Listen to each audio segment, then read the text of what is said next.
hello ma independent góor la jigéen mag ak ndaw tey ñëpp lay signaloo nema hello ma independent melo ñi gëm ak ñi gëmul tey ñëpp lay signaloo nema hello ma independent booy sikki sàkk dem bay dàkk daa fekk filu loo nema hello ma independent melo beneen melo defee ko neneen indi leneen yéena ko la Salam alaikum, bonjour ou bonsoir, ça dépend de quel côté du globe vous vous trouvez. Eh oui, TFM c'est worldwide, intercontinental, donc bonjour ou bonsoir. Bienvenue dans un autre numéro de Ben & Melo. Aujourd'hui, Ben & Melo reçoit Canabasse, Bass the Boss, Bass Buzz Lab. Pour ceux qui ne connaissent pas l'artiste, voici un petit aperçu de sa biographie pour vous donner une idée. Canabasse.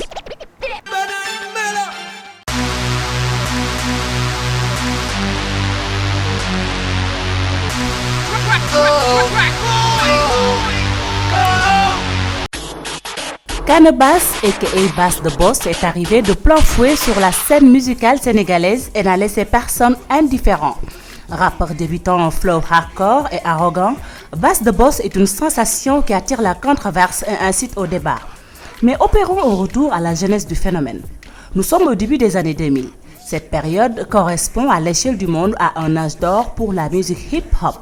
Dakar, la pointe la plus à l'ouest du continent africain, est alors traversée par les flux culturels venus d'outre-Atlantique et plus particulièrement par la culture urbaine américaine. Abdou Bastia, né à Dakar en 1984, lycéen au cours Sainte-Marie de Anne, est littéralement saisi d'une passion pour le rap. Sa première apparition télévisée sur la 2STV à travers l'émission Hip Hop Feeling en 2004 se révèle être un nouveau tournant pour sa carrière car il y fait la rencontre de BF et de No Name avec qui il forme le légendaire groupe Illegal Scene. Cette collaboration donnera naissance à 5 titres. Avec le temps, chacun des 3 membres sera amené à se consacrer à sa carrière solo, même si des featuring et des projets communs continuent de voir le jour. En 2006, Canabasse décide de prendre sa carrière en main en créant le concept DK South qui emprunte la rythmique très prisée du crunk music pour exposer des thèmes qui caractérisent la réalité quotidienne du jeune Sénégalais. Le hustle, la galère, les relations humaines, le sida, entre autres. Les dernières années ayant réveillé les jeunes consciences politiques du pays, Canabasse, avec son titre Harmoudjot, a su diffuser dans les mentalités un message confiant et optimiste pour que son pays connaisse un changement pacifique. Le devoir citoyen et la démocratie devaient vaincre le chaos et l'histoire a démontré que ce message était celui d'un visionnaire.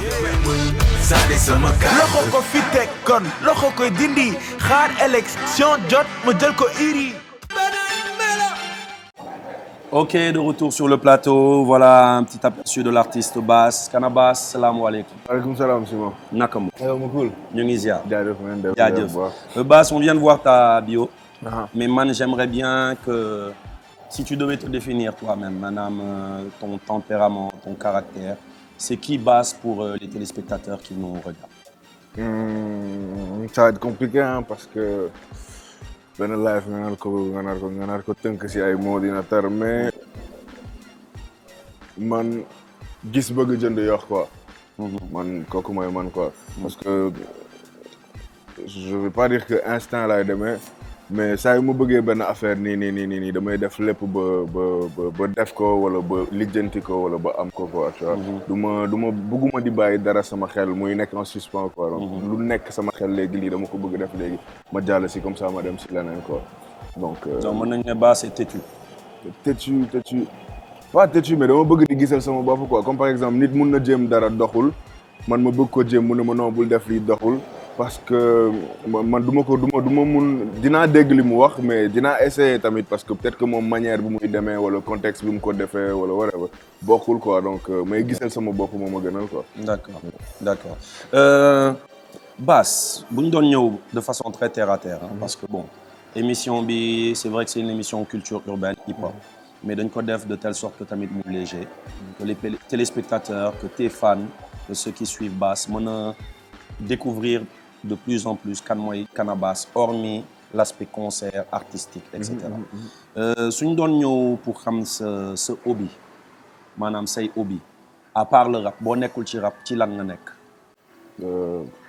xanaa nelaw ak coob à part rap bi loolu la quoi à part rap bi nelaw ak coob loolu la jàng bi mënu ma wax ne hobby la mais à part rap bi moom leneen lu may def mooy nelaw ak coob. donc ci hip hop rek nga def nekk amoo beneen hobby amoo beneen occupation. waaw bu dee hobby non aw ma leneen si laay job mais tamit si laay foo quoi. ok ouais xanaa ay film tamit parfois ma seetaan ay film nga shit mais ay génn dem boîte ay dem plage ay football ay basket yooyu noonu yëpp. ok bokkatul sama life noonu quoi. yaa ngi waxu coob lan mooy plat préféré Canabasse imagine actuellement sa benn fan. bëggoon la invité. xam nga wala kenn bëgg la liggéey quoi. suppu kanja ci lan ah. suppu kanja. ñoo ko déggandoo. suppu kanja donc maanaam suppu kanja mooy sa plat préféré. boobu la ok est-ce que tu as un sport tu faisais du sport tu as un sport préféré. avant je faisais du basket. ok mais vite fait quoi aayu ma woon noonu. donc. ay airball yu bëri nga doon kii quoi. waaw. D'accord donc Bass lu ñuy def mooy on va aller voir les témoignages parce que dem nañu seeti sa famille mère bi spécialement.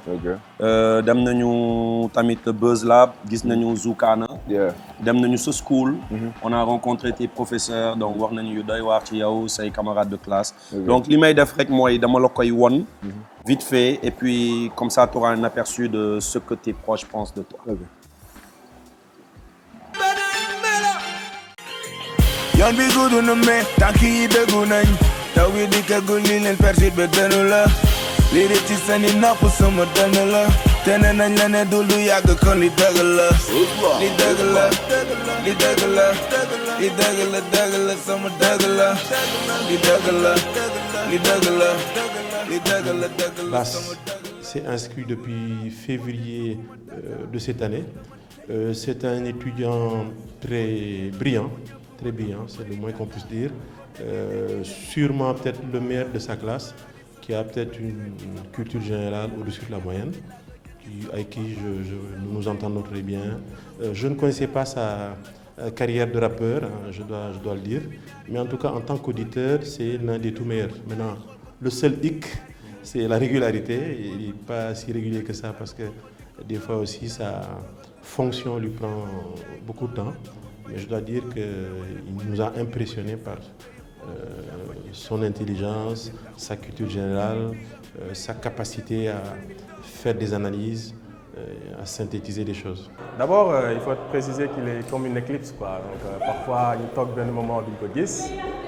Mais quand il est là, c'est toujours spécial parce que, franchement, même si il a raté le module B, donc il a toujours une avance sur les autres. Il est très intelligent, machallah. Donc, malgré la musique qu'il fait, artistiquement, il est bien. Et franchement, sur le plan intellectuel, ici, il est pas mal, quoi. Et nous m'avons dit avant, avec ce que je en classe, franchement, il y a une dichotomie, quoi. Il y a une différence, quoi. Alors, je sais qu'il tient beaucoup à sa carrière d'artiste. Je pense que c'est bien. Mais moi, le conseil que je lui donnerais surtout, c'est de poursuivre les études parce qu'il a du talent, il a un potentiel énorme. C'est d'aller minimum jusqu'au Master 2. Et je sais qu'il en a les possibilités. Et je pense que cette formation l'aidera dans sa carrière.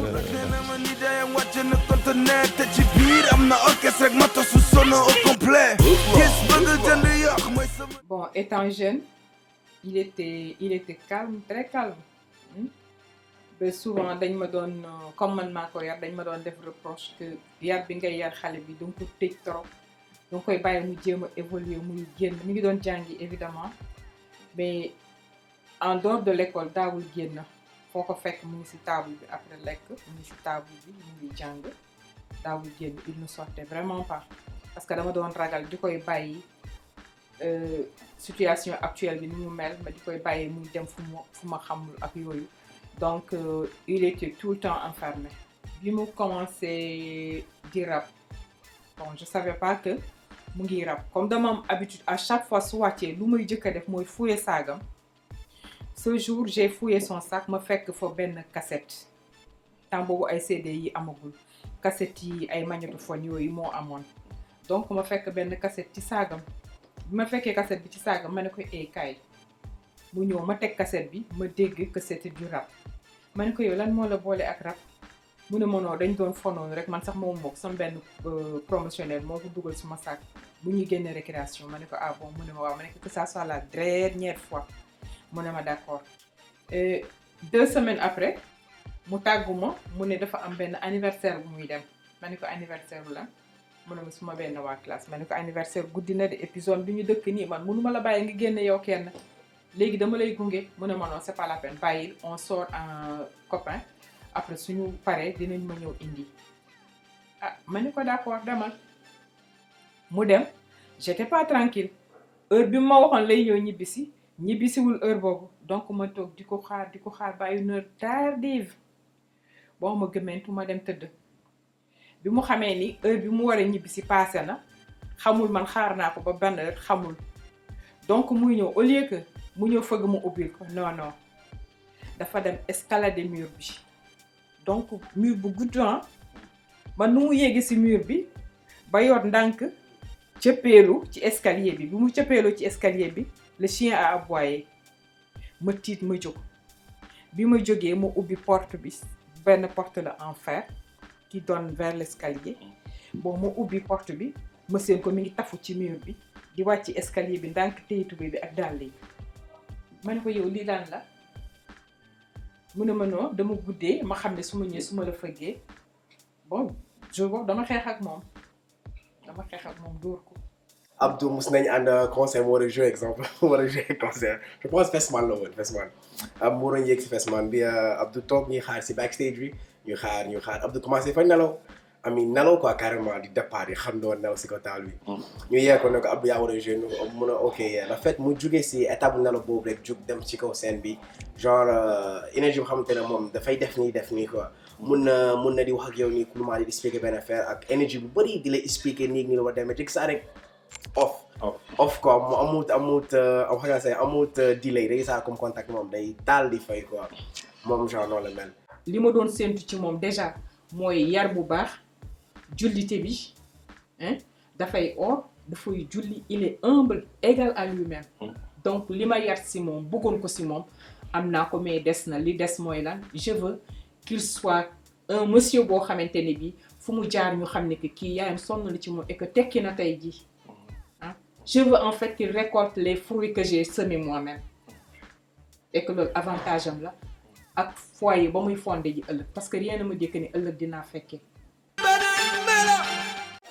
Voilà Bass, lii moo doon un peu tu vois les témoignages de la famille, les témoignages de sa ay proches xam nga ce prof. En grosso modo comment tu vois ce que tes proches maanaam sa famille lu ñu wax ci yow. En fait, comme genre seetu lay nekk quoi parce que dañuy wax nit mënoo xam sa bopp à travers l'œil des autres ngay xam sa bopp quoi tu vois. Donc moi j'aime bien di dégg ay nit ñuy wax si man loolu daf may permettre man may ajuster sama personnalité. xool lan moo baax ma yokk ko xool lan moo bon ma xool naka laa koy changer tu vois. Donc voilà c'est toujours avec plaisir que j'accueille l'impression que. Mère bi nee na qu'elle était pas trop d'accord nga nekk ci rap bi. Tu vois au début. Comment t'as fait au fait pour accepter leur rap bi? En fait j'ai pas dire que dama ko j'ai fait quelque chose pour lui faire accepter daf ma waxoon bul def. man sama dëgër bopp ma continuer di def. peut-être que yàlla def ma am si ay résultats wala mu gis ne que vraiment kii lii moo dëggu si moom après mu bàyyi mu sedd quoi c'était un bras de fer mais pas volontaire quoi tu vois parce que man dama amoon sama passion ma koy def tu vois tere bi amoon naa ko sama bopp mais terewul woon ma ngi koy def ba léegi quoi donc je pense que après dafa céder naturellement parce que gis na ne affaire bi dafa amoon ampleur si man. nee na qu'elle a peur parce que bon xam nee na moom elle voit mal que ne une personne am famille am bàyyi famille am këram dire bon pourtant on voit benn Didier Awadi tu vois qui a la quarantaine grand ñu ngi lay nuyu. Tu vois qui a sa famille ses enfants et qui continue à être dans le rap. Qui a créé sa société, Man pareil, ñoom Kilifeu, il y a pas mal de gens qui ont leur famille et qui continuent à le faire. Et on voit que yow, tu as su quand même créer un label, en faire un business, xam naa ci dara, tu vois. Et qu'est-ce que tu dis par rapport à ça quoi? Bah, je me dis que peut-être que bokkul quoi, mais c'est un métier comme tous les autres. Mais le problème c'est que ça prend beaucoup de temps, tu vois.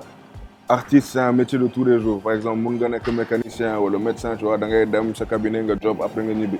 Tandis que man personnellement lu may def nii ça me prend entièrement toutes les 24 heures quoi. Comme par exemple nu ma nekk di waxtaan ak yow nii maa ngi xool lan laa si mën jëlee bu ma demee studio ma rëdd ko def ci benn son wala yenn saa yi nga tëdd di nelaw nga am benn inspiration micro bi mu ngi nii da ngay jóg nga def ko. Tu vois donc ñi nekk sa entourage ñoo la war a comprendre quoi xam ne que yow lii nii la fa demee quoi dafay jël place bu importante sa life. Donc boo amee jabar boo xamante ne comprendre na loolu pas que mu accepter ñëw au second plan mais au moins moom sax muy jéem a inclure boppam si loolu quoi tu vois donc man artiste da nga war a am booy wut jabar da ngay wut jabar boo xamante ne vraiment bëri na compréhension tamit dina la jagleel temps wam tamit dina la jàppale si li ngay def quoi mais boo amee jabar boo xamante ne daf lay kóolee foo nekk studio mu ne la yow démb laa la gëj a gis jàppal bàyyil affaire yi nii dina indil coow quoi déjà loolu daf lay bloqué si sa inspiration te tamit day tax yow day créer benn détachement entre yow ak sa jabar parce que saa yoo ko gisee da ngay obligé def benn division entre sa jabar ak sa passion quoi te day tar trop ñaar ñooñu mënuñu xeex quoi à chaque fois foog mu am kenn ku ñàkk. rab baa ngi dox Bass. est-ce que mu ngi dox dafa tu vois dafa instable. booy xoolal. non mu ngi dox rab baa ngi dox wala doxul. dafa instable quoi parce que mu ngi dox si benn côté maa ngi sant yàlla. man j'ai connu Bass. il y a pas longtemps. Bass a sa voiture. non automère bi la peu importe Bass a son studio. Bass mu ngi def tour Hit Lab tour. Hit the Club tour. Les fans on n'en parle pas les concerts am na ay images yu ñu jotoon am. ay fees del. non waaw ni nga wax nii mooy aspect bu nga xamante ne apparemment en apparence mu ngi dox mais mun naa wax ne doxul parce que tu vois. Compte tenu du temps et de l'énergie bi nga xamante ne maa ngi ko siy fournir. bu ma ko fourniroon si n'importe quel autre métier dina financièrement parlant dina jéggi fii nii quoi tu vois. Mais comme on dit l'art ne paye pas son homme quoi comme il le faut.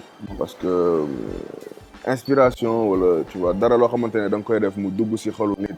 di ko dugal si yenn état yi di ko bégloo di ko encourager loolu je pense que amul dara lu ko mun rémunérer quoi tu vois et en plus comme j'ai dit temps bi nga xamante ne maa ngi ko siy def je dis que loolu si 24 heures yëpp lay jël sama journée sama life donc ku nekk 24 heures sur 24 di job si benn affaire war nga si tu vois war nga si jëlee loo xamante ne mun nga toog je sais pas moi ku ko def pendant 3 ans mun nga toog 5 ans doo job quoi te man bu ma toogee 5 ans defuma show ba si mbedd bi ngeen may fekk quoi. Ok c'est clair en tout cas ça fait plaisir de découvrir mieux Canabasse. Pour ceux qui viennent de nous prendre madame en cours, on est au magnifique complexe du Sea Plaza, le Red Bull du Sea Plaza. On est au Red Bull du Sea Plaza, qu'on remercie au passage parce que chaque instant, c'est ici qu'on fait nos émissions. On les fatigue pas mal, donc big up Asta et merci encore.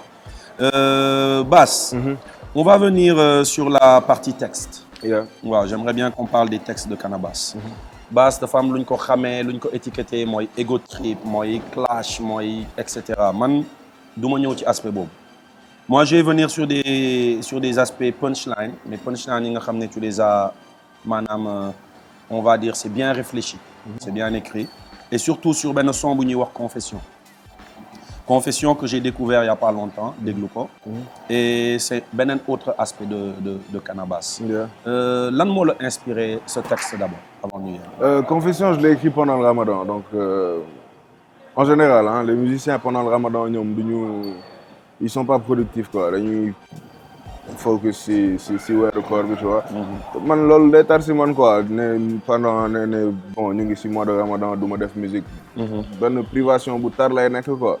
donc ma jéem a def dara loo xamante ne dina nekk en accommodation avec le mois parce que doo nekk si mois de Ramadan ngay woy si yenn thèmes yi donc j'ai voulu faire un texte boo xamante ne dina consommable pendant le Ramadan quoi tu vois. donc moo indi Confession c'est une série de questions yoo xamante ne dafa ñëw ci sama bopp. donc ma def ko son daal di ko exposer nit yi quoi nga xamante ne ku nekk di nga si am say réponses bopp quoi. Est-ce que xam nga c'est très rare qu'on te voit dans ce registre-là. Man en tout cas. Yeah, très rare. Parce que les radios promotionnent pas ce genre de morceaux. Exactement. Ils préfèrent mettre autre chose et ça serait bien tamit que ñu xam ne artiste bi il a plusieurs facettes. tu vois. peut-être yow parce que doo yow ak ñeneen yi parce que doo am benn accessibilité par rapport ak sama son yi. mais man à chaque fois j'essaie de faire la balance quoi tu vois mënuma dëkk di wax ay son yee maa fi dàkk rap man maa fi def alors que du ma ko wane si yeneen son yi tu vois. sa mën rap neex na nga koy wax mais neex na nga koy wane si genre son yoo xamante ne nit dina ko déglu ko xamante ne du sax déglu hip hop dina ko déglu mu yokk ko dara quoi donc des sons comme ça j'en ai pas mal am naa ay laay am naa ay yaay am naa ay xaar mu jot am naa ngistal pour ne citer que cela donc bu dee da nga déglu sama répertoire dans sa globalité di nga xam ne y a cet équilibre quoi que j'essaie de trouver mooy vraiment ku nekk gis ci boppam quoi moo xam ñi ma bëgg moo xam ñi ma bañ moo xam ñi nga xamante ne xamuñu ma moo xam ñi nga xamante ne dañ may jéem a découvrir nga xamante ne dañ ma découvrir sama personnalité si entière intégralité am quoi tu vois. Donc, en tout cas, franchement, son bi respect. Man, je l'ai écouté. Et je vais me focus spécialement sur ce son pour dire qu'il y a une figure de style. Ok. You ci nek. Déjà, pour le début, il y a une fois que je tabax, ba si kaw, bala may delu si souf. Mais est-ce que tabax bu kawé dina tax nga jege buur. Nga jege buur, tu vois. Donc maa ngi wax bien matériel yi quoi koo gis mu tabax ba si kaw mooy am na benn ngandi immeuble tu vois. mais est-ce que tabax bu kawee dina tax nga jege buur mooy est-ce que par exemple sa ngandi immeuble boobu dina parce que yàlla par abus de langage dañ naan si kaw la nekk quoi tu vois. léegi donc je fais est-ce que tabax bu kawee boobu dina tax nga jege yàlla quoi. parce que dañuy gis nit yi dañuy focus si am àdduna dañuy job di sonn di def lu nekk tandis que de l'autre côté seen rapport yi ak nit yi baaxul wala ñoom seen spiritualité yeggul si yenn domaines yi moo tax ma ne est-ce que foog ma tabax ba si kaw balaa may dellu si suuf mooy balaa ñu may suul quoi dama ne mais est-ce que tabax bu kaw dina tax nga jege buur tu vois. J'aime bien l'image métaphore bi ci nekk yaa ngi ne est-ce que mën naa dem fu sore bu ma bañee saltel sama roue. Tu vois, j'aime bien l'image de yoon bi dem fu sore roue en tant que. exactement sa âme comme ni nga ko. parce que oto buy daw foog roue bi salte quoi foog roue bi talem foog roue bi tilim quoi. donc est-ce que mun naa dem fu sori bu ma bañee saltel sama roue mooy est-ce que mun naa yegg fu sori bu dee man bugguma sonn si life bi quoi tu vois. après tamit est-ce que mun naa dem fu sori bu ma bañee saltel sama roue mooy sama âme quoi. mooy est-ce que mun naa yegg fu sori mooy financièrement tout en restant en accord avec les lois de l'islam quoi ba xam ndax est-ce que mun naa am xaalis mais ci voie bu lew quoi tu vois. est-ce que mun naa am xaalis sans jublan quoi. yaa ngi ne est-ce que mën naa tedd fii laaj ko sama roue donc ñëwaat laaj ko sama route est-ce que mun naa tedd fii mooy si àdduna ba pare tedd si àllaaxira tedd si àdduna mooy route bi mooy par exemple yow voie bi nga choisir pour am xaalis quoi. comme par exemple am na ñoo xamante ne dañu choisir liggéey nekk ay médecins am na ñoo xamante ne dañu choisir sàcc am na ñoo xamante ne dañu choisir agresser whatever ku nekk ak route bi ngay choisir quoi donc route bi mooy définir yow fi ngay yegg quoi tu vois bu dee yow sa am da nga ko jëlee si route bu baax yow di nga tedd fii mais doo si jëlee bàkkaar boo xamante ne dina la cooleel àlaxira tu vois mais bu dee yow da nga sàcc nga am xaalis fii nga am pouvoir mais bu keroog dama xilam di nga ko lijjanti ci kaw quoi moo tax ma ne est-ce que mun naa tedd fii tedd fee laaj ko sama route quoi. En tout cas super man lim ci gis donc on va venir parce que suñuy téléspectateurs on aime bien décortiquer les figures de style. parce que gars dañu foog ne figure de style métaphore rek am. donc man gis naa ci 4 vers yi nii est-ce que tabax bu kawee dina tax nga jege buur. Est-ce que mën naa dem fu sore bu ma bañee saltel sama roue est-ce que mën naa tedd fee laaj ko sama route. Je vois le est-ce que qui revient souvent donc anaphore bi au début. Est-ce que tabax bu kawe est-ce que mën naa dem est-ce que mën naa tedd donc le fait que est-ce que di revenir souvent gis naa anaphore bi nga def ci aspect boobu noonu. yaa tamit bi ngay naan pourtant est-ce que God am na bokkatul ci samay doute. nee naa jullit laa sama bopp lay doute. ci questionnement yi la bokk ba léegi quoi parce que da nga naan man on est né musulman quoi tu vois. est-ce que God am na bokkatul samay doute fii man personnellement xam naa ne yàlla am na quoi. tu vois yàlla am na nga def bàkkaar da nga koy fay nga def lu baax dañ la koy fay tu vois. après ma ne te pourtant est-ce que God am na bokkatul samay doute nee naa ne jullit laa mais sama bopp laay doute parce que tu vois nit munoo di am existence bu amul bàkkaar tu vois boo defee bàkkaar sur le coup da nga koy xam boo tooñee nit sur le coup da nga koy xam quoi léegi si instant fixe yooyu noonu laay waxee quoi moo tax ma ne est-ce que jullit laa sama bopp laay doute comme par exemple nit mun na la tooñ léegi nii nga war ko baal en tant que jullit mais nga fayu quoi tu vois wala nit defu la dara nga ñëw nga ñàkkal ko doole nga tooñ ko quoi vraiment wala en tant que jeune tu vois il y a des trucs que j'ai eu à faire yoo xamante ne c'est pas en accommodation avec la loi musulmane moo tax ma génnee boobu noonu ma ne est-ce que God am na bokkatul samay doute mooy donte xam naa ne yàlla am na mais maa ngi def ay affaires yu bonnes quoi. J'aime bien donc gis naa que foofu tamit ressortir nga homophonie bi mooy lu ñuy wax ci suñu langage next level. mooy bokkatul samay doute. ak est-ce que man sama bopp laay doute comme doute football. donc j'ai vu les deux doutes donc homophonie bi.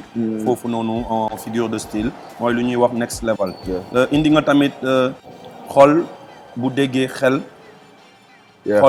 xol bu déggee xel du xelli te bët du mën xool par exemple yow nga nekk di wax ak benn gel quoi pas nga wax ak moom sax comme par exemple nga nopp kenn quoi tu vois sa xol moo gis loolu noonu tu vois léegi sa xel dafay bloqué parce que sa xol moo ko ëpp doole xol bu gisee xol bu déggee xel du gis xel du xelli te bët du mun xool mais par exemple yow sa passion dafay bloqué sa raison quoi tu vois te sa bët par exemple nga gis comme nañ jël rap bi quoi man sama passion mooy rap bi tu vois sama xel daf ma naan yow foog nga tekki quoi léegi man sama passion bi day bloqué sama xel léegi sama bët mun na gis ne que vraiment fii nii day tar quoi parce que da ngay def concert nga sonn ci après yow nga jëlee si benn juste looy fayee sa li nga ci investir quoi mooy bët bi xam na loolu mais passion bi mooy tax mooy bloqué xel bi ba yow doo mun réaliser loolu quoi donc yow sa passion rek ngay topp quoi en tout cas c'est bien construit donc foofu tamit j'ai remarqué benn allitération X xol bu déggee xel du xelli te bët du mën a xool donc j'ai vu les voilà xool xelli xel et voilà xool am na tamit benn assonance bi ma ci gis ndax quand tu dis ndax baakaar yi ëpp yu baax yi gis caaxaan ne dama si barde nee nañu musique bi dafa xaraam ma bëgg si jëlee barke ndax baakaar yi ëpp yu baax yi gis caaxaan ne dama ci barde nee nañu musique bi dafa xaraam ma bëgg si jëlee barke voilà waaw donc foofu gis naa benn assonance en A donc et c'est bien construit aussi tu vois l'image baakaar yi ëpp yu baax yi gis caaxaan ne dama si barde mais musique bi dafa xaraam voilà ce que les religieux disent tu vois mais pourtant ci musique bi tamit mu ngi jubal ay nit quoi voilà donc cette contradiction bi am au fait ok non man personnellement sama jàng côté religion permettre ma résoudre question boobu noonu quoi ba xam ndax musique bi dafa araam ou pas loolu tamit bokk na si lu tax ma def confession pour soulever débat bi quoi mais sama esprit critique daf ma war ne que tu vois man musique laay def tu vois maa ngi siy jëlee lu mu bon maa ngi siy jëlee dara te dara loolu noonu ma siy jëlee par exemple nit dina ñëw ne ma yee dama soxla lii ma daal di ko si jox quoi tu vois donc je me dis même si à la base xaalis bi fu mu jógee leeruma ndax baax na wala baaxul mais li ma leer mooy nekk lu ma siy def mooy lu baax la quoi moo tax ma ne gis caaxaan ne dama ci baar nee nañu musique bi dafa xaraam mais maa ngi si jëlee barke. Non, c'est clair, parce que comme moi, c'est une éternelle question là, parce que quand tu vois certains qui te disent musique moo tax dañu déglu benn son di julli, dañu déglu benn son di dem voter, dañu déglu benn son dem juboo ak seen yaay, tu vois. Donc je me suis dit il y a vraiment une question à se poser quoi. Et à la fin du son, je crois qu'il dit xutba tamit mu ngi koy wax. Zou parce que dama def son bi début ba fin rap rek laa defoon quoi après je me suis dit foog mu am dara lay annoncer son bi ak lu koy tëj quoi donc si temps au corps lañ nekkoon on avait l'esprit tu vois focus si religion bi te Zou moom yàlla def na moom dafa jàng na bu baax xam na lu bëri quoi si côté religion ak côté adduna voilà waaw donc moom moo ñëw mu def introduction bi mu poser le problème mu ne waaw ñee nañu yàlla daf ñu sàkk juste pour ñu koy jaamu tu vois te musique bii ñuy def nii dafay dérouter boy si kii parce que da leen di feccloo daf leen di kiiloo donc mu posé problème bi après man ma ñëw ma teg samay questionnement ci fin bi ma ne waaw mais at the end of the day lenn rek moo am solo quoi mooy looy def nit à la base nit bàkkaarkat la quoi tu vois donc bàkkaar bi mënul ñàkk quoi mais li am solo mooy jë ci suuf baat ci kaw allahu akbar mooy saa yoo tooñee nga tooñ nga bañ a tooñ mais tant que yaa ngi julli yaa ngi jéggalu loolu daf lay permettre yow ngay déjà ñu lay effacer mais daf lay permettre ne que yow da ngay gën a jege yàlla ba yow boo gisee dara lu bon doo ko mun def quoi par exemple ngay julli 5 rakka yi à chaque fois da lay leer ne que yow si intervalle de temps boobu noonu munoo ci sori yàlla lu métti quoi lu bëri quoi donc boo jullee entre fajar bi ak 14h bi li nga xam ne 14h mu ngi ñëw ba yow lépp looy def genre da nga ko ciy sóoraale quoi entre 14h ak 17h même boo fàtte yàlla 17h bi daf la koy fàttali quoi de telle sorte que entre 17h ak timis yow di nga ko sóoraale tu vois donc tant que yaa ngi jege yàlla dalay purifier tamit dalay permettre ñu lay effacer say bàkkaar quoi après moom mu ñëw mu ne yee loolu right la parce que tamit yàlla wax na ko quoi mu ne tant que yéen a ngi bàkkaar da leen ma baalu quoi man loolu laa leen sant quoi da leen ma baalu. En tout cas c'est un magnifique texte tu vois et pour ñu xamul basse bu baax j'aimerais bien ñu dem déglu sound boobu noonu et ils vont voir ak yeneen yu bëri ak yeneen mais bon man boobu spécialement sama benn coup de cœur la loolu tax ma limité wu vraiment ci sound boobu pour ceux qui viennent de nous prendre en cours on est dans Benen Melo avec Canabasse Bass The Boss au magnifique complexe du Sea Plaza au Red Bull du Sea Plaza waaw di siroté ay cocktail damay ñëw tamit ci benn aspect wu punchline image t'as des images qui ne ressortent pas yoo xam ne du ma nekk ça ne ressorte pas mais peut-être rap bi day tax mu gaaw que les gens ne le captent pas non en fait c'est ça le charme parce que mën nga wax man bëgguma def benn texte rek gars yi capté lu may wax lépp waa si benn écoute bëgg naa nit déglu ma pendant 1 an li si at bu si topp mu dégluwaat ma mu dégg benn affaire mu ne oh kon gain bi lii la doon wax quoi tu vois comme sama son boobu noonu yàkkal sama der maa ngi duggee yàkkal sama der maa ngi ak dermato monsieur Diop yow dañuy foog ne dama ne sama dermato monsieur Diop la tudd non dama ne sama der monsieur Diop mooy job quoi tu vois mooy liggéey tu vois yàqal sama der mais sama liggéey dina wan nit ci nekk yow li ngay wax ay soap la quoi par exemple am na ñu bëri ñu naan baas gëmul rab bi baas lu muy def whatever mais à chaque fois damay liggéey quoi liggéey bi à chaque fois dafay tax ñi nga xamante ne dañu amoon benn image boo xamante ne leerul si man sama liggéey mooy leeral seen image boobu noonu quoi tu vois. yàqal sama der maa ngi ak dermato c'est une belle image quoi c'est vraiment une belle image. Il y a fii nen du bonde ndax dañu dër. tu vois j'aime bien aspect fii nen du bonde ndax dañu dër. donc dër pour ñeneen dinañ comprendre dër ci gémmiñ mais dër tamit. exactement dama ne fii nen du bonde dañu dër dootuma bonde maa ak truc. dañ ma tooñ ma gestu laajte mais mu mel ni dañu dër donc fi nen du bonde dañu dër mooy vraiment ku fi ñëw di ñu indil coow doo dem quoi parce que on a une bonne assise quoi on a une bonne assise côté hip hop côté business donte am na yu manqué mais ñu ngi ci yoon bi quoi tu vois donc képp ku ñëw di ñu indil problème on a les armes qu'il faut pour maîtriser leen quoi dootuma bonde maa ngi truc dootuma bonde mooy genre di bonde mooy doxu nandite quoi tu vois ma ne man jéggi naa doxu nandite quoi léegi damay toog di lijjanti samay business quoi maa ak sama oto mère bi quoi di lijjanti samay business après ma ne dañ ma tooñ ma gestu laajte mais mu mel ni dañu dër tu vois nit mën na la tooñ comme par exemple ngay dox si mbedd bi mu am benn foule kenn ne waaye yow kii wax dara quoi loolu c'est après nga gestu nga ne kan moo wax lii kenn du wax quoi tu vois ça m'est arrivé à Saint-Michel genre dama def sama show ma génn ma jaaraat si backstage bi amoon na ay rappeur ak ñeneen nit ci backstage bi may dox di génn ma dégg waaye ku ne waaye Canabasse jaar fu ñaaw quoi ma tourné ma ne kan moo man tamit ma jaar fu ñaaw xaw rek ma ne kan moo ma saaga quoi kenn waxul tu vois loolu moo ma inspiré line boobu quoi dañ ma tooñ ma gestu laajte mais mu mel ni dañu dër il y a partie bi ma gën a neex ci image yi mooy bi ngay naan pour feesal sa bopp damay feesal sa bët tefes bi nice na mais foog nga sóobu pour jëli jën mais li may teg bu xóotee yamale ko say cër image de xam nga géej bi ndox bi bu xóotee yamale ko say cër. Tu vois pour say tànk bul dem quoi. en fait dama ne feesal sa bopp pour feesal sa bopp mooy pour dugg si sa xel quoi pour nga bàyyi ma xel pour nga may xalaat damay feesal sa bët mooy dama drop sama image quoi tu vois. damay fresh damay whatever damay.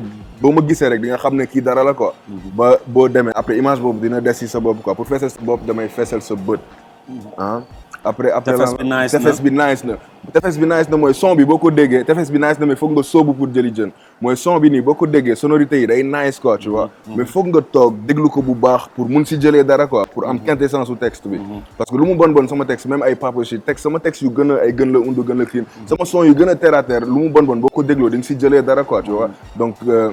tefes bi nice na mais foog nga sóobu pour jëli jën mooy foog nga déglu bu baax pour tu vois mais li may teg bu xóotee yamale ko say cër maa ngi si géej bi ba léegi ma ne li may teg bu dee dafa xóot quoi ba doo am pied foofu noonu mais bul dugg bu baax quoi bul parce que da ngay réer quoi bu dee dafa xóot trop da ngay sonal sa bopp bu dee yow sa esprit kiiwul quoi munoo yegg si yenn réflexion yi yamale ko say cër quoi donc may naa la aspect festif bi quoi déglul rek ngay fecc quoi bul sonal sa bopp si loolu quoi benz ndax rythme bi jox naa ko cër mooy rythme bi quoi mooy hip hop li mu laaj mooy neex bi fecc bi affaire yooyu jox naa ko cër bi mu laaj quoi donc loolu foofu dama bëgg wane ne que si man sama son yi damay allier ñaari quoi damay allier musicalité bi damay allier le fond et la forme quoi. Le fond et la forme. En tout cas, elle est vraiment belle cette image de la plage, tu vois.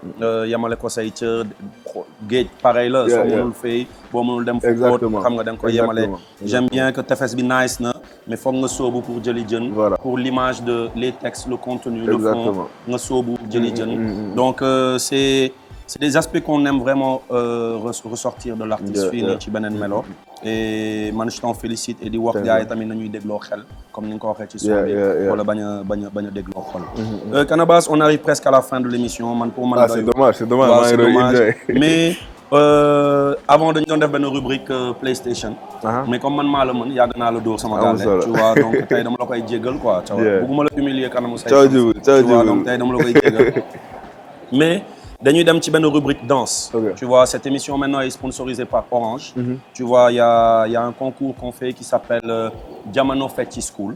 Donc la dernière fois yaa ngi woon en concert ak ñun sax BCEAO. concert tu vois. et il y a une rubrique danse donc lu ñuy def mooy dañuy dem xool breakers yi parce que ci hip hop bi la ñu bokk. C'est vrai qu'on organise des concours like Flow Up, Hip Hop Discover spécialement pour les rappeurs. À part l'association Kaay Fecc c'est très rare ñuy gis breakers yi di am seen wàll ci mbir bi. donc loolu tax ñu ñëw 99 Records en partenariat avec Orange bien sûr defal leen Jamano Fetty School. donc dañuy dem xool Jamano Fetty School xool breakers yi. seen audition ak concert bi ak ñu jotagum qualifié ci première partie. Jamano Fetty School avec Orange.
Voilà, de retour sur le plateau, c'était la rubrique Diamano Fetty School avec Orange, bien sûr. Donc, on a vu nos b-boys, on a vu les qualifiés, on a vu un peu ce qui s'est passé à la plage BCAO, au centre culturel Blaise Senghor, bien sûr.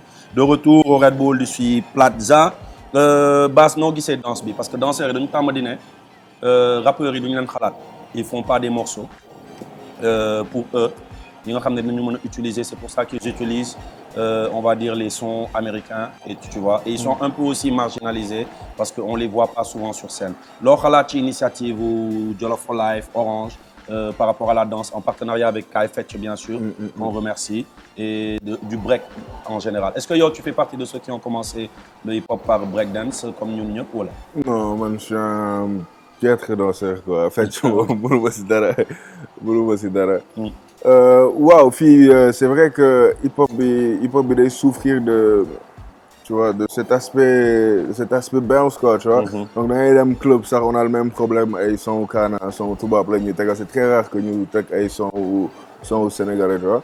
Man, ñun Buzz Lab, lu ñu jéem a def à chaque fois mooy indi loolu noonu, quoi, indi vraiment cette festivité, cette festivité, permettre gars yi di fecc suñuy son tout le temps di si jëlee dara, quoi, mooy comme line bu ñu doon teg sànq noonu. Breakers yi c'est ce problème qu'ils ont parce que mënoo nekk breaker sénégalais ngay fecc ay son yoo xamante ne art la, quoi, tu vois, et boo koy exprimer da nga ko war a def en accord avec ce personnage, avec cette personnalité, avec cette culture, tu vois. Donc je comprends c'est un problème boobu nga xamante ne ils sont obligés di dem jëli ay yeneen son, mais bu ñu amoon ay son yoo xamante ne c'est typiquement sénégalais que da leen di permettre ñu def seen ay chorégraphie nice, dina cool. Yéen fecckat yi da leen jël ay son bu basse, du ngeen am problème boobu. En tout cas, on te félicite ci aspect boobu parce que c'est vrai que tu fais partie des premiers, xam nga Arnix yi nga xam ne ñoo indi un peu les sons, on va dire, dansant que les DJ utilisent dans ces clubs à travers ce morceau Papa Shit. Bëggoon naa rétablir tamit benn vérité parce que yàgg naa le 7 ans ci ay plateau ak ci ay radio, mais c'est très rare ma gis les animateurs rétablir la vérité par rapport au morceau Papa Shit. Parce que ñu bëri disent Canabasse dafa ñëw Papa Shit, man damay gondi damay bëlde, alors que dans le son man su ma koy déglu je sais pas ndax man maay percevoir affaire boobu, mais da nga nekk di clash au contraire. Exactement, gars yi si tefes bi la ñu am soobu. Tu vois, da nga nekk di clash ñi nga xam ne dañuy nekk di gondi di sàcc seen autopa wala automère. Ouais, c'est que dans les deux premiers couplets damay def benn exposé, quoi. Man maay kii, man maay yor lii sooy man la ñuy topp. Après si dernier couplet bi ma ne voilà. Vraiment da nga bëgg pap, mais du nii, quoi. Nooy defee pap mooy nga def ko si xaalis boo xamante ne yow yaa ko ñàkk, yow yaa ko job, tu vois. Parce que oto bii nii nga yor sa automère boo mbëkkee sa automère tey du yow yaay fay, sa mère mooy fay, tu vois. Donc si troisième couplet bi j'ai vraiment essayé de indi conscience bi, quoi. Wan booy nekk mun ngeen foo, mais foo leen en accord avec vos moyens. Dem leen plage, bégg leen le week-end, mais jour de semaine dem leen jàngi. Bu ngeen amee seen xaalisu boobu, vous pourrez vous permettre de, tu vois, bu leen teel a màgg, quoi. Yaa ngi naan lu leen tere Sénégalais, xam nga Sénégalais jàng maa nga taal télé c'est demain ma xaw ma I don't know fàtte laa quoi, mais bref maa ngi jéem a conscientiser booy bi ne ko yow instant yi jàng mooy moom nga yelool, toogal nga jàng le week-end boo munee dem nga dem foo, mais en accord ak sa say moyens, sa poche.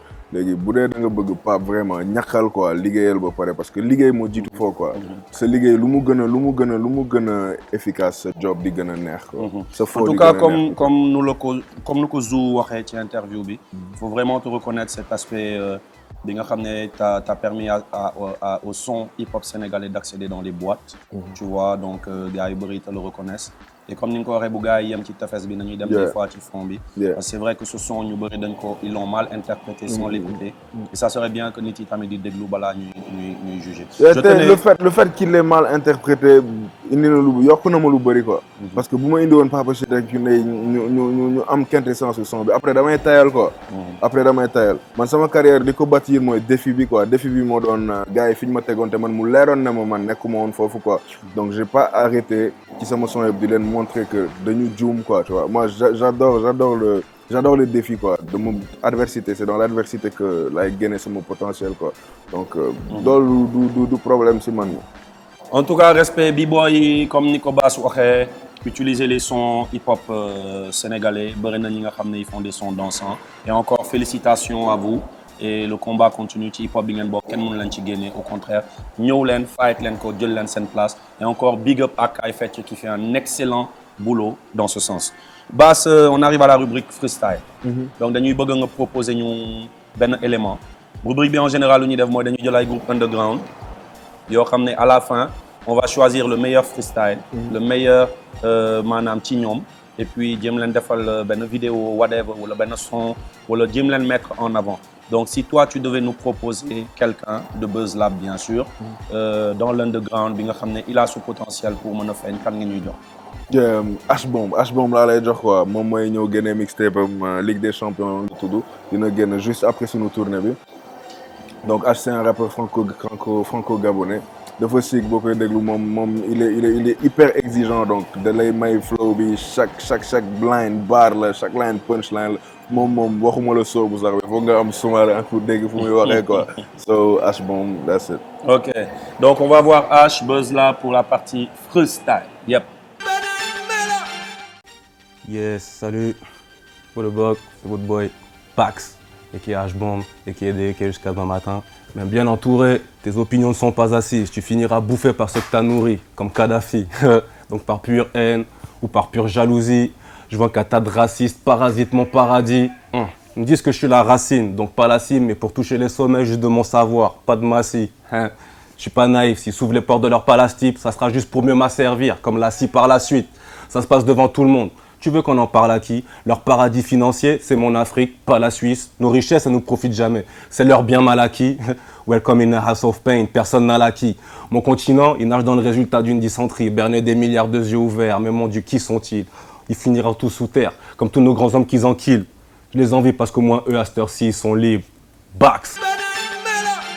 Kooku moo doon H donc on vous laisse apprécier bien sûr tu vois c'est technical c'est super deep comme l'a dit Bass donc on vous laisse apprécier donc après il y aura un vote bien sûr pour xam un peu kan la ñuy tànn ci artiste underground yooyu yëpp Bass dañuy dem studio dañu am benn rubrique bi nga xam ne dañ lay jox benn thème bu ñu tànn ni c'est sur le don de sang parce que dañu gis que ne hôpitaux yi dañuy vraiment manquer deret gars yi les Sénégalais n'ont pas la culture maanaam du don de sang donc par rapport à loolu ñu décidé ci focus pour jéem a inciter un peu les fans le public en général ñuy dem di maye deret donc qu'est-ce que tu peux nous dire par rapport à ça par rapport au don de sang man j'ai jamais eu à le faire quoi parce que peut-être que sensibilisation bi yeggagul sama niveau parce que man tamit du may seetaan deret du may déglu rajo lu bëri. kon lundi mën naa la jël si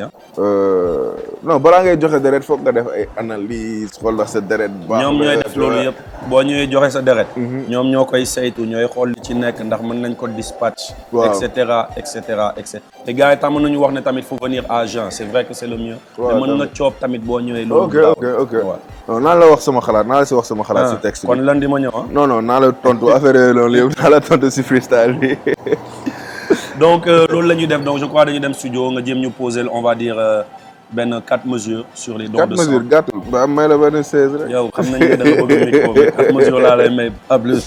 awul solo. donc 4 mesures Canabasse au studio Buzz Lab bien sûr pour 4 mesures sur les dons de sang regarde.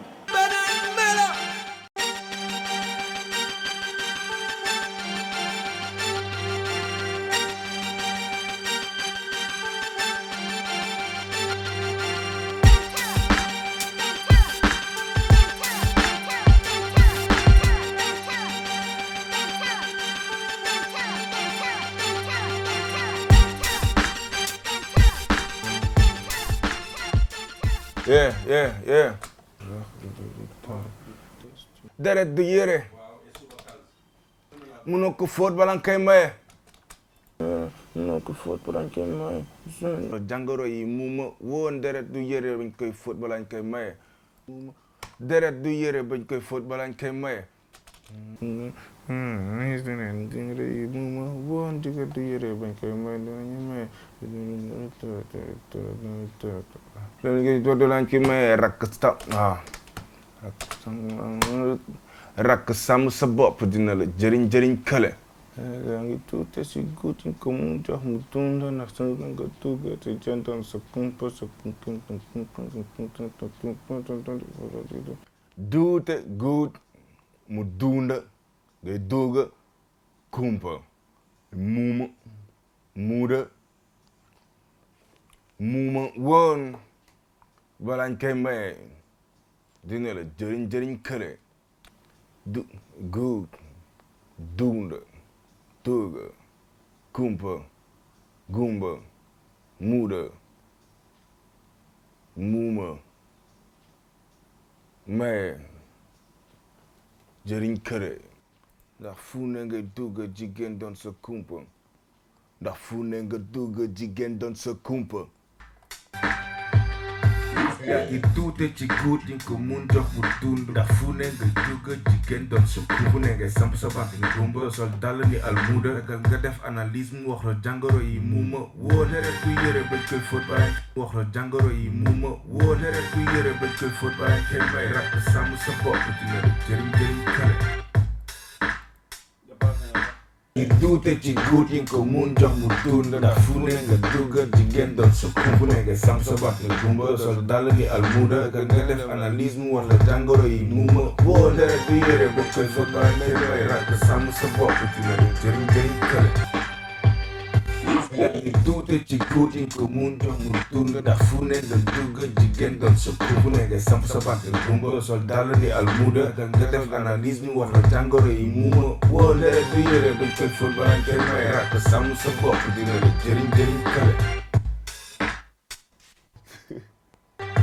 yaa ngi duute ci guut yi ko mun jox mu dund ndax fu ne nga dugg jigéen doon sa kumpa ne nga samp sa bant nga gumba sol dàll ni almuda nga def analyse mu wax la jàngoro yi muuma woo ne rek du yëre bañ koy fóot balaa koy may ràkk sàmm sa bopp dina la jëriñ kale duute ci guut yi ko mun jox mu dund ndax fu ne nga dugg jigéen doon sa kumpa ne nga samp sa bant nga gumba sol dàll ni almuda nga def analyse mu wala jàngoro yi muuma woo ne rek ku yëre bañ koy fóot wala kenn may ràkk sàmm sa bopp dina la jëriñ kale yaa ngi duute ci guut yi ko mun jox mu dund ndax fu ne nga dugg jigéen doon sa kumpa ne nga samp sa bant nga gumba sol dàll ni almuda nga def analyse mu wala jàngoro yi muuma woo ne rek ku yëre bañ koy fóot wala kenn may ràkk sàmm sa bopp dina la jëriñ kale yaa ngi duute ci guut yi ko mun jox mu dund ndax fu ne nga dugg jigéen doon sa kumpa ne nga samp sa bant nga gumba sol dàll ni almuda nga def analyse mu wala jàngoro yi muuma woo ne rek ku yëre bañ koy fóot balaa koy may ràkk sàmm sa bopp dina la jëriñ kale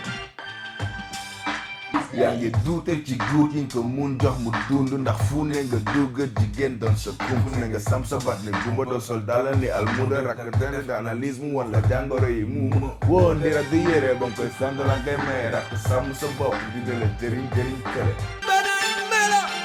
C'était Bass The Boss au studio Buzz Lab au Mariste, donc sur la thématique don de sang. Canabasse, on est à la fin de l'émission, comme nous l'avons dit, nous avons émission. C'était un plaisir. Hein? C'est un plaisir. On a découvert, on va dire, plein de choses sur Yo. Et tamit l'air surtout plein de choses sur Yo. Comme nous l'avons dit, c'est aspect artistique, ta présence actuellement dans le game hip-hop hip-hop Galsen. Il n'y a rien à dire dans ce sens-là. Nous, ce qu'on voulait faire, c'est ressortir un peu un aspect. Bon, on est fou sur le top, et on sait qu'il y a une tournée. Hit the Club. Voilà, Hit the Club. Bimoy, troisième année. On en est à la troisième édition. Ok. Donc, première édition, on a fait 5 dates. Deuxième, on en a fait 12. Puis, on a fait 18 parce qu'à chaque fois, on a fait les voisins, les régions voisines, les écoles, il faut gagner. Donc, on a commencé le 29 août. On va terminer le 5 octobre, Inch'Allah. En temps, on a des Ziguinchor, Kaolack, Kédougou, Tamba, Fatick, Kaffrine, bref, dinañ jéem a dem si localité yu bëri xam naa. Bignona maa ngi gis waa Bignona di ma naan wax ngeen fa ñëw. exactement dinaa joxe déroulé bi mais Dakar la ñuy jeexale quoi biscuiterie. pour am renseignement loolu ci nañ dem sa Facebook. waaw Facebook Canabasse boo demee Facebook boo bindee Canabasse di ko gis. Donc le concert de clôture Dakar lay am le samedi 5 octobre quoi. À la biscuiterie, Inch'Allah. La biscuiterie Médina. Donc, pour avoir plus d'infos, restez scotchés bien sûr sur le net, Facebook. Benen Melo tamit dem leen Facebook Benen Melo vous allez revoir un peu toutes ces émissions ñu def ak gars yi et Canabasse vous donne rendez-vous seen gox seen région mu ngi ci yoon bi di ñëw Bass en tout cas merci c'était vraiment un plaisir de te recevoir donc ce dernier mot en l'encontre des fans du peuple du public sénégalais en général. Yeah, so maa ngi leen di jox rendez-vous le 5 waa Dakar quoi maa ngi leen di jox rendez-vous le 5 octobre à la Biscuiterie pour un grand concert de clôture de la tournée Hit de Club Tour et bien d'autres choses mixtape bu H-Bomb comme je l'ai dit tout à l'heure Ligue des Champions mu ngi waaj a génn sama album xam nga foo koy koj so that's it Buzz Lab bége. C'était Canabasse dans Benen Melo en tout cas merci de nous avoir suivis merci au Red Bull du C Plaza bien sûr merci à Orange qui maintenant sponsorise cette émission et merci à tous ces fans qui ont l'habitude de nous suivre et nous demander waaw émission bi fu mu toll c'est vrai qu'on n'en fait pas beaucoup mais Inch'Allah à partir de maintenant dinañu plus constant plus content en tout cas bége One Love et bége au mouvement hip hop Canabasse jaajëfate à une prochaine.